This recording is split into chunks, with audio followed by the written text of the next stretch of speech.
record. Okay. So, nire-record ko, ayan, nire-record ko 'pag hindi ko siya ma-send sa'yo sa email or sa Facebook, ilalagay ko na lang sa YouTube. Okay, gano'n yung ginagawa ko sa mga tinu-tutor ko din, nilalagay ko sa YouTube. Okay. Ayan. So, ikaw kung may way ka rin ng recording, bahala ka, okay lang. So, nakita ko yung chat niyo kasi. Okay. Alright. So, yun na, nandito na tayo sa conceptual framework, buti na lang sinabi mo. Okay, so yung conceptual framework, hindi siya standard. So, pag sinabi ni standard specific na, oops, ganito ang treatment mo, yun ang susundin mo. Okay, kahit pa sinabi ni conceptual framework na ito yung general rule. Okay, kasi nga, hindi naman standard si conceptual framework. So, yun yung unang-una mong tatandaan kay conceptual framework. So, let us start. Conceptual framework. Sabi niya dito, ayan, so lalakihan ko, minsan liliitan ko, depende sa text natin. Ayan. The International Accounting Standards Board. Ma'am, bakit hindi Philippine Accounting Standards Board yung ginagamit mo? Kasi ang standards natin, ina-adapt lang natin karamihan. Okay, halos lahat actually.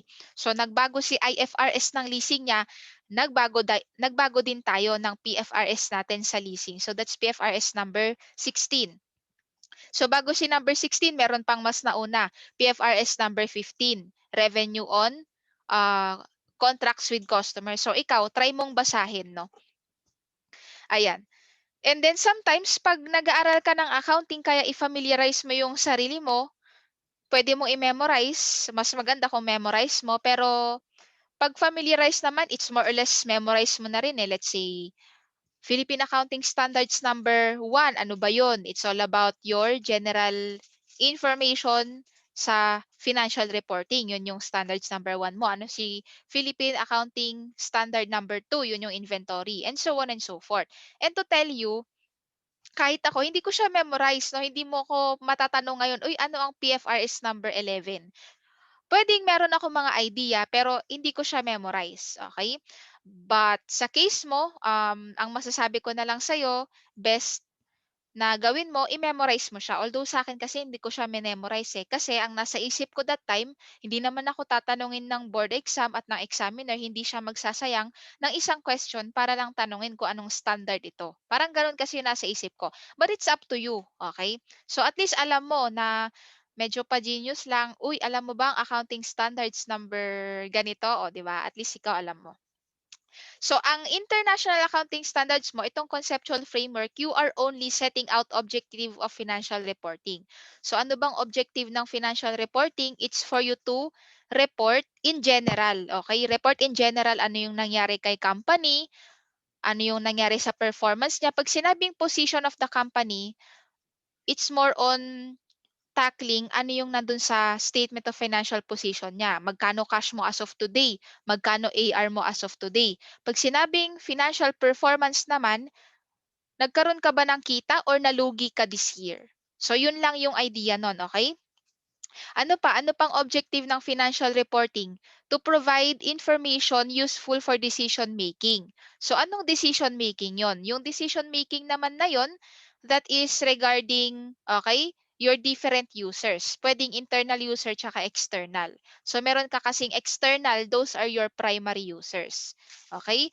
Ang primary users mo, number 1, yung creditors mo, yung potential or current investor, yung mga public, the general public, primary users sila actually ng FS mo. Hindi yung management mo ang primary users, secondary users lang sila. So ano bang gusto nilang gawing decision, okay? Let's say si creditor, dapat ka pa ba nilang pautangin? Pag sinabing creditor, sila yung mga bangko, let's say si BDO, ako si entity A, uutang ako kay BDO, creditor siya. Okay? Ako yung debtor. So, kasi ako yung umutang. So, si creditor, basing sa FS ko, 'di ba? Magde-decide siya, pwede ko pa ba siyang pahiramin ulit? Let's say, pag na-settle niya tong 10-year na kontrata namin, yung utang niya, pwede ko pa ba siyang pautangin ulit? Depende sa current condition niya. So, yung mga ganong tipong decision. Si investor naman, dapat ko pa bang ituloy yung ininvest ko or ipo-pull out ko na yung ininvest ko? When you say invest, ang idea kasi nun, ako si entity, ikaw si Miss C, okay? Si Miss C, naglagay siya ng 100,000 sa entity ko. Anong role ng 100,000? Sa kanya, investment niya yon. May kita siya doon in the future in the form of dividend tsaka yung mga returns. Ako naman, gamit ko yon as my equity. Okay, gagamitin ko yun sa operation ko, yung 100,000 na binigay sa akin ni Miss C, gagamitin ko pambili ng equipment o kaya naman gagamitin kong pondo ko as part of my cash, 'di ba? Para sa day-to-day na operation ko. So yung mga yon, mga decision na dapat gawin ng external users or your primary users. So sa management naman, may kanya-kanyang decision making din. Dito mo rin makikita yung qualitative characteristics of a useful financial information. So, later natin puntahan yon. And then the description of reporting entity and its boundary, the definition of your asset, liability, equity, income, and expense. So, dun sa past number 1 mo, nandun rin yung definition actually ng asset, liability, equity, income, expense. Tapos inulit lang, okay? Inulit ni conceptual framework. Si conceptual framework kasi iba siya dun sa Philippine Accounting Standards pa natin. So itong conceptual framework mo in general kasi 'to. Okay, so alam mo ba kung ano yung asset? Siyempre yan yung pagmamay-ari ng entity. Nagagamit para sa future. So may gamit siya sa future. Let's say itong lupa na kinatatayuan ng building mo, asset mo yan. Kasi sa'yo yan eh. Nakakatulong siya sa'yo para mag-operate ka. Yung cash mo, asset mo yun kasi makakatulong yun sa'yo para bumili ka ng additional inventory or additional na ibebenta mo. Or magagamit mo para magbayad ng mga utang mo. So liability, this is simply the debt of the company or yung mga utang ni company or obligation na dapat niyang bayaran. Equity, yun yung natitirang pagmamay-ari ng company after deducting the liability. So, ang gusto ko makita mo as an accounting student, ayan, kasi basta sinasabi lang ng ibang teacher, it is the residual interest, 'di ba? And alam mo na yung definition na yon. So, another naman para maintindihan mo, yung asset is equal to liability plus equity. Ano bang ibig sabihin nito? Out of your total asset, ako may asset ako, meron akong cash, meron akong building, meron akong equipment. Alin dun sa asset ko ang inutang ko lang, alin dun yung galing sa akin talaga. So, ganun kasi yung idea niya. Pag sinabing equity, sa'yo na yon. Ibig sabihin, hindi mo inutang, hindi mo hiniram, okay, hindi pinahiram sa'yo talaga yon. And number 1 na pwedeng example mo talaga dyan is your cash. Oy, sariling cash ko to. Magnenegosyo ako, ilalagay ko tong naipon ko, akin to. So ano pa yung iba kong asset? So naisip mo magbi-business ka kaso kulang yung cash ko eh. Kailangan kong bumili ng truck, okay? Para ma-deliver ko yung goods ko. So para may pambili ka ng truck, umutang ka kay bangko. Okay, umutang ka kay bank ng cash, pero yung cash naging truck rin kasi bumili ka nga ng truck. Okay? Yung truck na yon subject sa utang kasi habang nag-ooperate yung entity mo, nagbabayad ka ng utang. So, ibig sabihin, yung truck na ginagamit mo na asset mo at saka yung cash na hawak-hawak mo, that is part of your asset.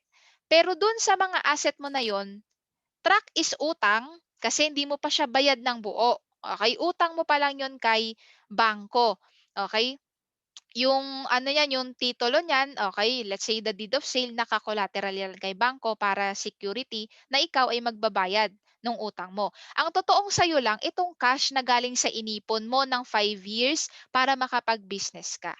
Okay, so minsan kasi basta alam mo lang yung definition na equity is the residual interest of the asset after deducting the liability. Okay? So later on, maaalala mo tong binigay kong sayo na 'to 'pag nandun ka na sa FS analysis, okay? Sa part kasi ng FS analysis mo meron kang tinatawag na, debt ratio, equity ratio. Ang gusto lang sabihin nun, how much of your asset is composed of your liability, and how much of your asset is composed of equity, okay?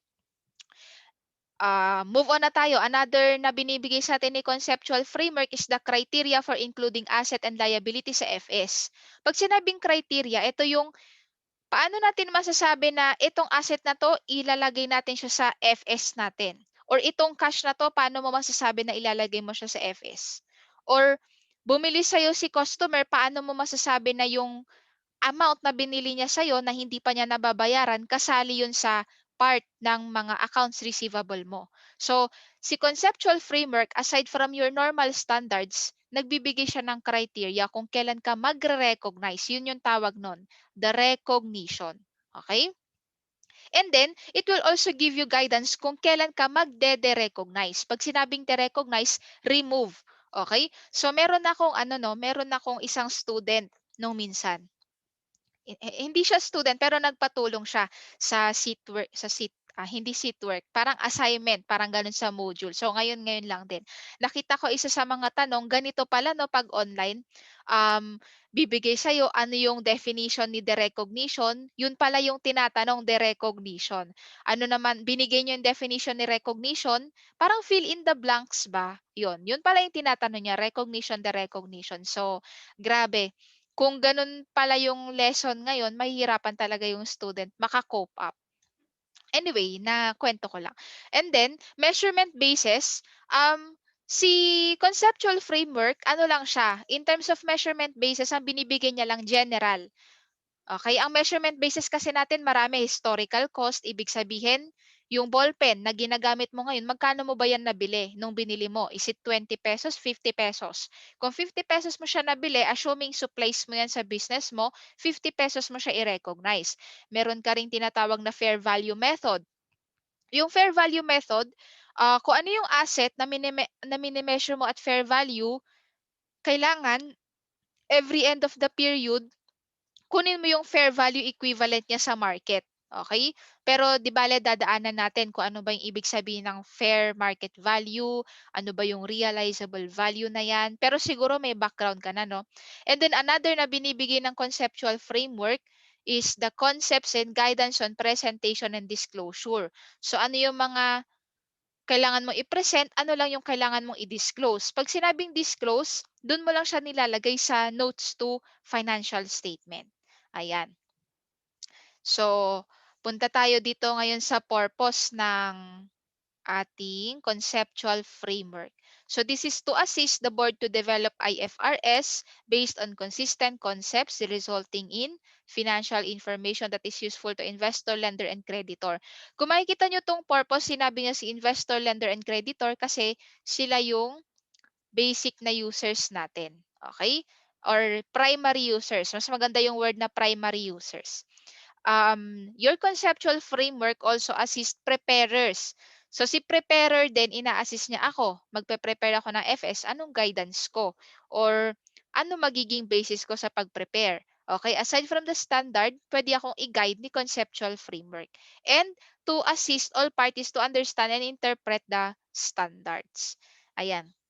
Again, ang conceptual framework mo, this is in general siya. So, effective date, annual periods beginning on or after, o diba? Imagine, preparers for January 2020. Etong bagong framework na to, this is 2018. Okay? During my time, 2015. Pero similar lang naman.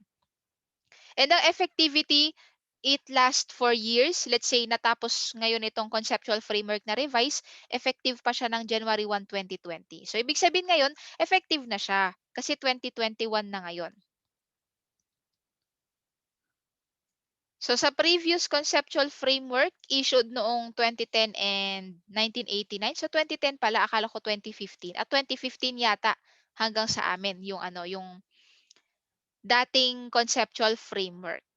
So nagkaroon ng mga priority, nagkaroon ng filling of gaps dito sa guidance and measurements. Pero ako, as I go over it, hindi ko naman siya super mafe-feel yung changes. Okay? It's as if I'm just reading again and again itong conceptual framework. And then meron lang mga konting clarification, especially sa role ng measurement, uncertainty.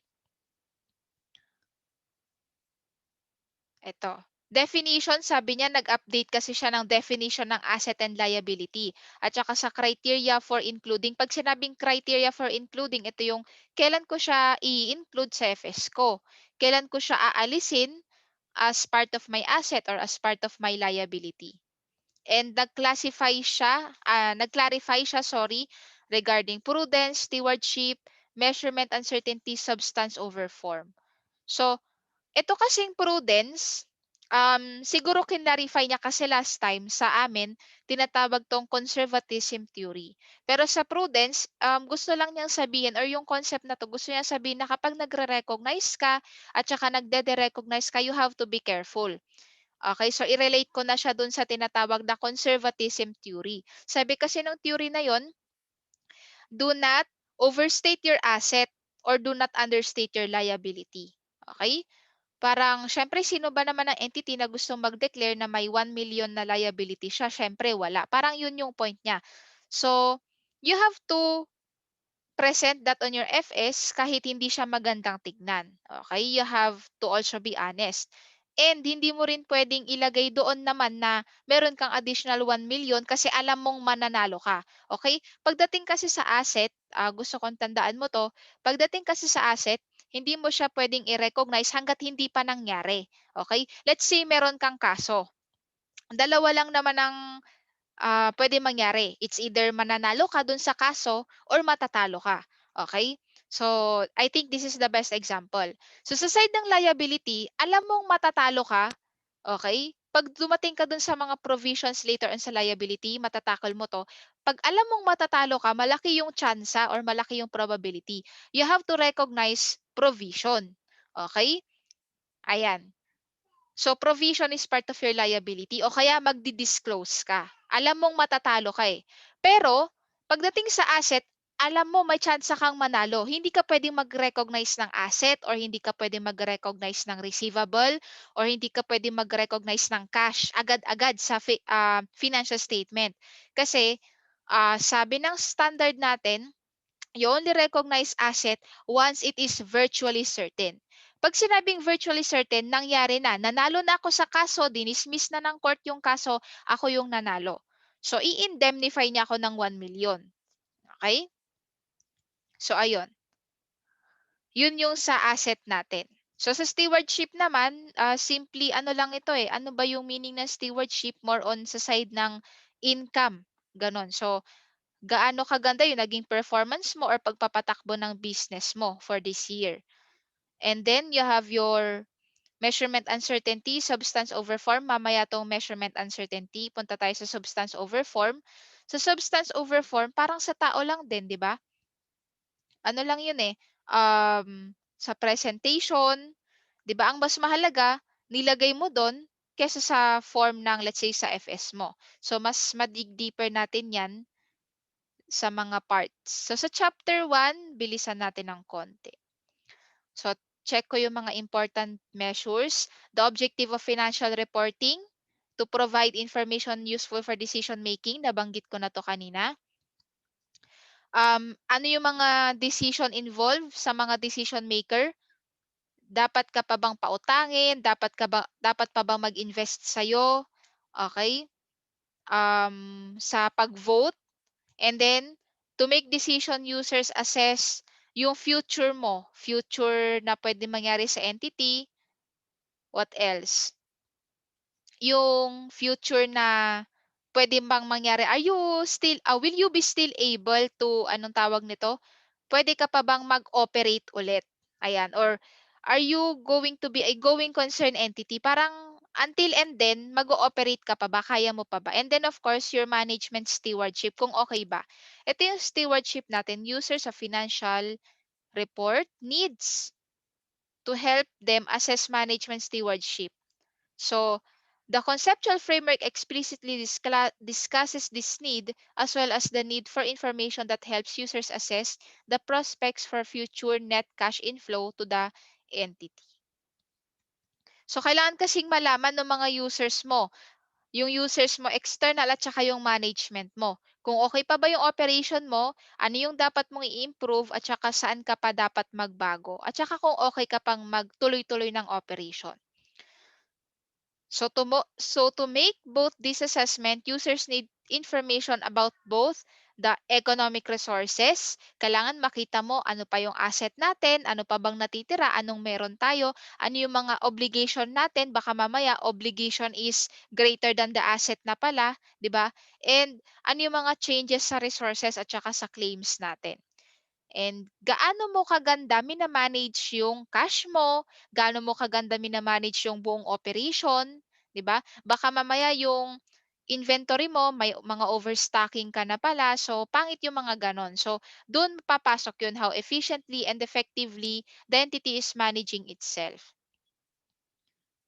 So punta tayo sa qualitative characteristics of useful financial information. So mabilis lang 'to, eh, konting explanation lang. I think baka maputol yung meeting natin. Ako ng link ulit mamaya just in case. Okay? Kasi hindi naman 'to paid.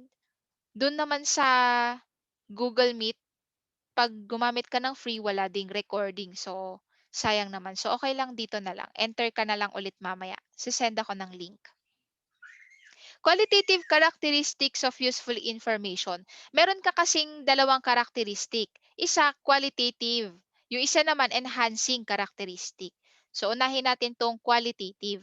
Dalawa lang ang qualitative characteristic mo when you do financial reporting. Number one, information must be relevant.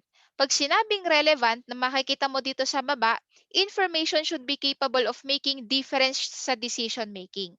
Ibig sabihin, kapag ba ni-report ko 'to or hindi, magkakaroon ba ng difference sa magiging decision ng user, okay? 'Pag ba ni-report ko itong additional utang ko na 'to, magbabago ba yung isip ni creditor na pautangin ako ulit or hindi? Parang gano'n yung idea niya. 'Pag inalis mo, puwedeng ang tendency, "Uy, papautangin ko siya kasi hindi siya maraming utang at kaya niya pang bayaran." Pero 'pag nilagay mo ta's in-assess niya ngayon, cash versus your payables, magbabago ba yung isip niya? Pwede. Ibig sabihin, that information is relevant. Okay? So under your relevance, you have your predictive value and confirmatory value. Sa predictive, from the word itself, you can predict what may happen. And then later on, when it happened, is it confirmatory na nangyari yung certain event na yon or yung certain decision making na yan? Second, na qualitative characteristic is your faithful representation. So these are the fundamental, this is the fundamental characteristics, okay? So bahala ka na kung saan mo gustong ilagay or i-highlight, 'di ba? Pag sinabing faithful representation, in short, you are reporting honestly, okay?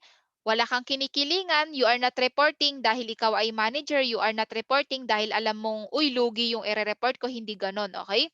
So, kung meron talaga siyang liability at 2 million yung liability niya, sa gusto mo o sa hindi, kailangan mong i-report yon. Kasi kung hindi mo i-report, mau-audit findings ka naman later on na, uy, si accountant hindi naman niya ni-report. Okay? So, tatlo yung nasa faithful representation natin. So, you have to represent neutrally. Ibig sabihin, you are not reporting for your own interest or you are not reporting for the interest of the company. Okay? Nagre-report ka neutral, ibig sabihin, favorable man yan or hindi kay company, i-report mo. Another, it should be free from error. In terms of free from error, iwasan mo as an accountant or as a bookkeeper yung magkakamali ka sa figures or magkakamali ka sa pag-re-record mo na dapat sa AR mo na record, saan mo na record sa office supplies. Yung mga ganong idea lang naman. And then, you have to report it completely. So, hindi mo pwedeng i-record na, ay, ang i-record ko na lang na utang 1 million instead of 1.5 million. So, you have to record it completely. Okay? Kasi later on naman, pag tinago mo yan, makikita at makikita yan. Okay? Under your audit, pag nasa audit phase ka na, because audit comes after accounting kasi. So, after mo mag-account, nag-FS ka na, naka-prepare ka na ng FS, at nakita ni auditor may something na mali, makikita niya hindi kompleto yung ni-report mo. So dito sa baba, these are the enhancing qualitative characteristic. Ito, sabi ko kanina, fundamental ito. So dalawa yung fundamental mo. And then for the enhancing qualitative, you have your comparability, verifiability, timeliness, and understandability. So bago mag-end yung ating recording or yung unang set, pag sinabing comparability, okay, ito yung pwede mong i-compare yung past performance mo sa performance mo this year. Bakit pwede mo i-compare? Kasi unang-una, yung ginamit mong standard to report, parehas lang naman. Ano yung ginamit mo to report or to measure your inventory? Anong ginamit mo to report your AR? Okay? Or anong ginamit mo to report your revenues? Same lang.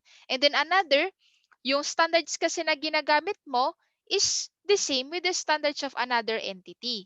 Hindi naman pwedeng, okay, hindi naman pwedeng nandito ka sa Pilipinas ang gagamitin niyang standard, Australian standard, unless Australian company yon. Ganun yung idea niya, comparability. And key to comparability is consistency. Ibig sabihin naman nun, when you do reporting, kung nag-historical cost ka today, unless walang reasonable na dahilan, okay, huwag ka magshi-shift basta-basta to fair value measurement o kaya naman sa current measurement or sa realizable value measurement. Hindi ka basta-basta pwedeng palipat-lipat ng measurement mo kasi unang-una i-justify mo yon. Okay, sa report mo, sa notes mo at saka kay auditor kung bakit. Okay, so verifiability, there is consensus, okay, sa mga ginagawa mong reports. Sa timeliness naman, hindi ka pwede mag-report ng FS mo noong 2015 pa, ngayong 2021. Ganun yung idea niya. Kasi unang-una, it will be irrelevant already. Okay?